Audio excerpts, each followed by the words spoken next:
నేను వెళ్ళిన రాయబరేలి వెళ్ళిన కేరళకి వెళ్ళిన అందరు వెళ్ళినా కూడా ఇవాళ అందరు కోరుకునేది గుడిలో దేవుణ్ణి పెట్టండి, గుండెల్లో భక్తి నింపుకోండి, కానీ రాజకీయ ఎజెండాగా దేవుని పేర్లు పెట్టొద్దని ఇవాళ యూపీ లాంటి చోట్ల కూడా మరి 80 సీట్లు 60 70 సీట్లు 400 పైన దేశం అంతా వస్తాన కాడ ఉల్టా చేసి చూపించారు. అదే యూపీలో.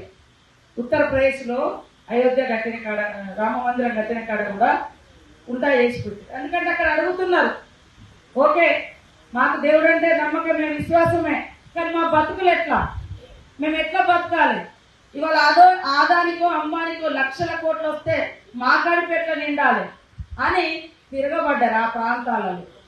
కాబట్టి ఇప్పటికైనా కూడా పేదల పక్షాన, రైతుల పక్షాన, అట్టడుగు వర్గాల పక్షాన, మహిళల పక్షాన, కష్టాలలో ఎవరుంటారో ఆ వర్గాల పక్షాన మనం అందరం ఉండి కేంద్రం నుంచి వచ్చేటువంటి నిధుల కోసం ఖచ్చితంగా ఈ రాష్ట్ర ప్రయోజనాలు, పేదల ప్రయోజనాలు, ఈ యొక్క ఉపాధి హామీ చట్టంలో ఉన్నటువంటి అన్ని అంశాలను సాధించుకునే దిశగా మీ అందరితో మేము కూడా గొంతు కలుపుతాము.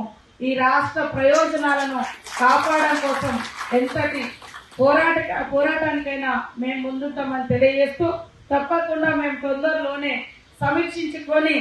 సమీక్ష నిర్వహించి మా పరిధిలో ఉన్నాయన్నీ మేము అమలు చేస్తూ మిగతా సెంట్రల్తో ఏదైతే ఉన్నదో కేంద్రంతో లింక్ ఉన్నటువంటి కేంద్రం ద్వారా రావాల్సినటువంటి వాటి కోసం కూడా